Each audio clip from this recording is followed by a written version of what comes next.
warahmatullahi wabarakatuh. Selamat pagi semuanya. Semoga siswa dalam keadaan sehat dan tetap semangat. Pada video kali ini saya akan menjelaskan tentang bab 2, tinjauan pustaka dan landasan teoretis. Bedanya dengan video sebelumnya, jika pada video yang sebelumnya saya hanya memberikan poin-poinnya, pada video kali ini saya akan memberikan contoh untuk pembuatannya. Itu yang saya maksudkan seperti apa ada di video ini.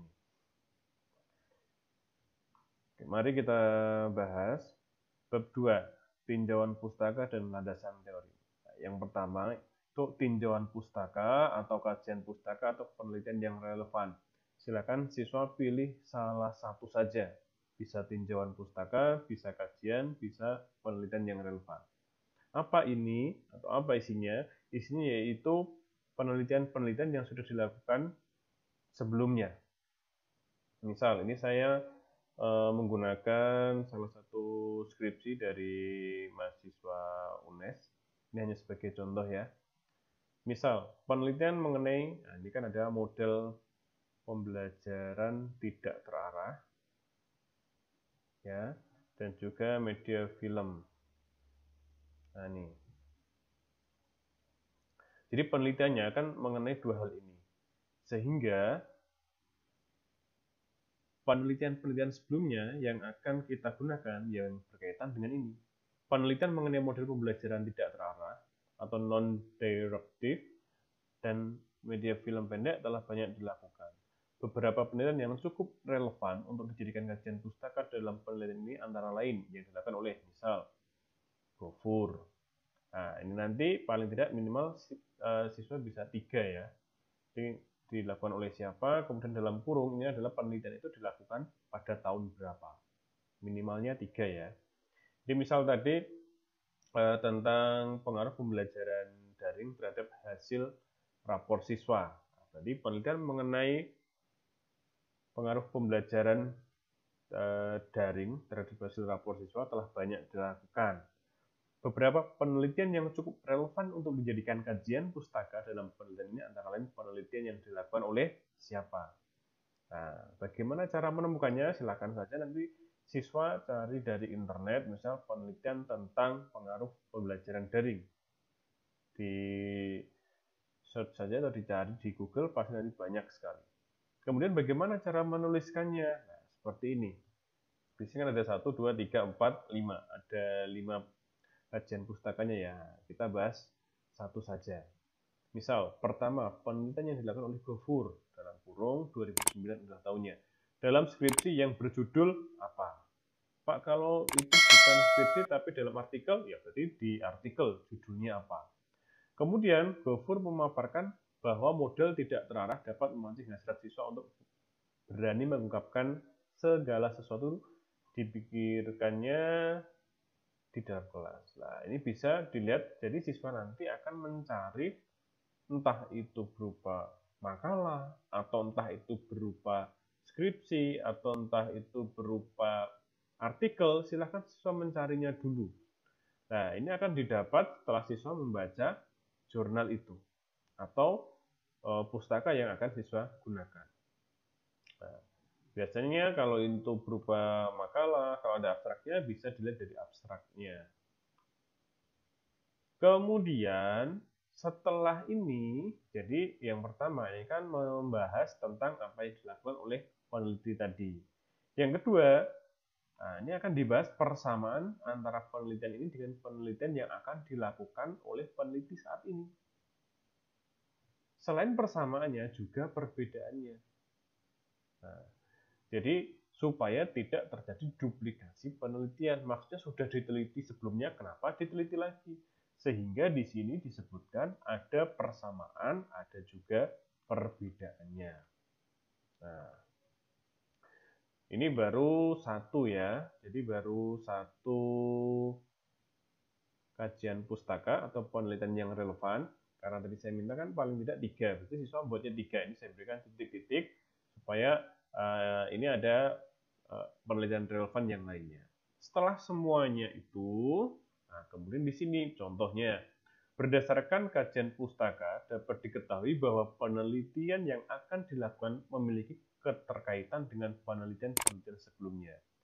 Walaupun ada persamaan antara penelitian satu dengan yang lainnya, tetap saja terdapat perbedaan berupa inovasi tertentu, baik dalam model, teknik, maupun media pembelajaran. Karena ini kaitannya dengan yang ini yang dibahas. Kalau siswa membahas tentang apa, berarti sebutkan saja di sini.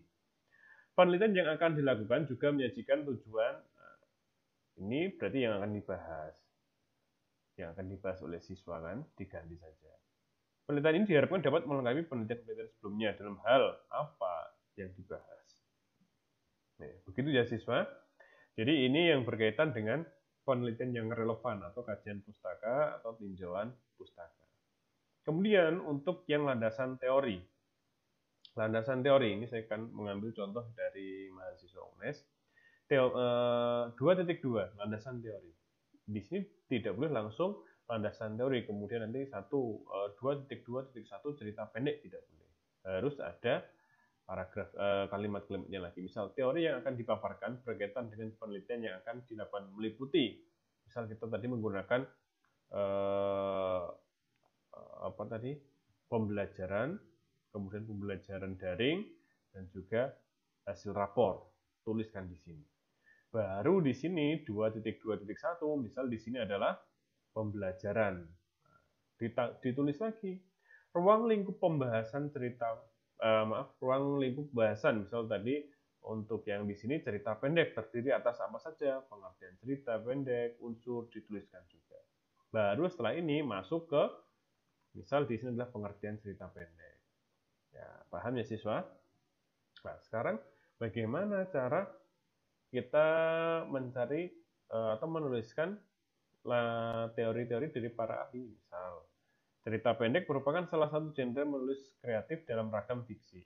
Menurut Suharyanto, ingat ini menggunakan kata terakhir.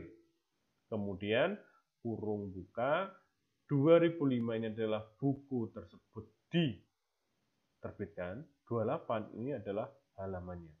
Yang menyatakan bahwa cerita pendek senantiasa hanya akan memusatkan perhatian pada tokoh utama. Artinya permasalahan tokoh utama yang paling menonjol dan menjadi pokok cerita penulis. Nah, biasanya di sini setelah ada pendapat dari ahli, siswa akan menerjemahkan atau mengartikan. Kemudian ada lagi, sementara itu Nuryatin, nah, ini juga kata yang terakhir pada nama.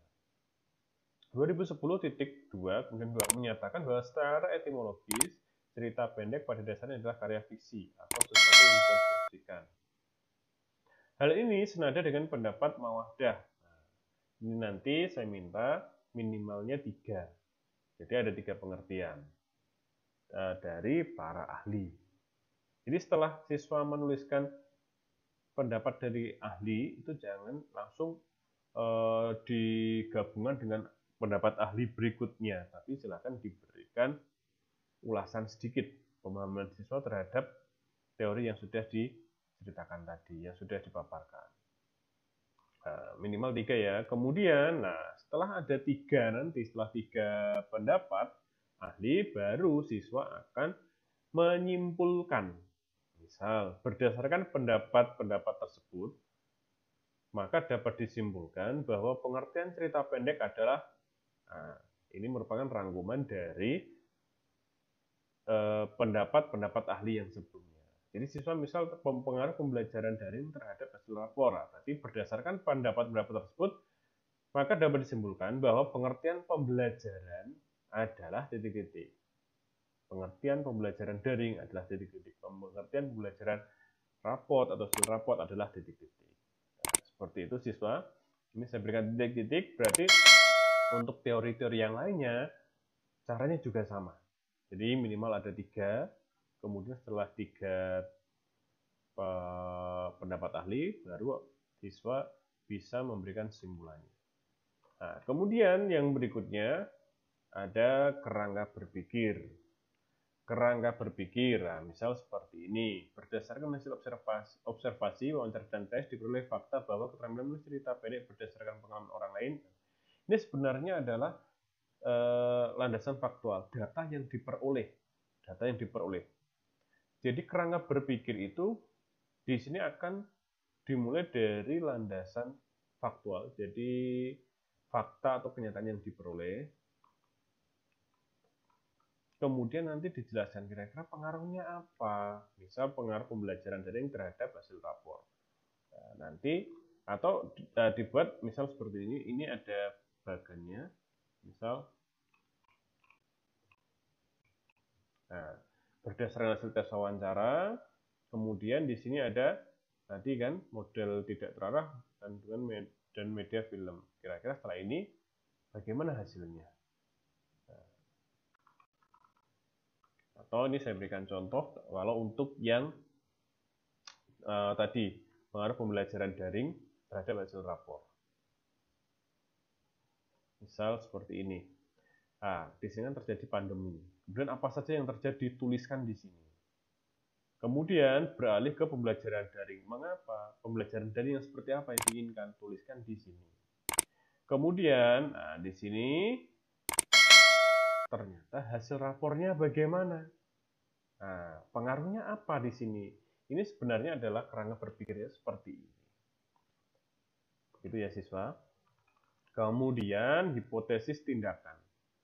Hipotesis tindakan ini merupakan dugaan awal berdasarkan teori-teori yang sudah dicari.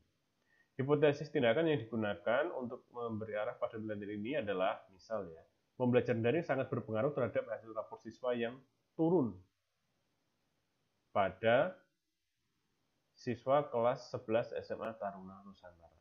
Misal, Pak, kalau naik bagaimana? Ya, bergantung dari siswa.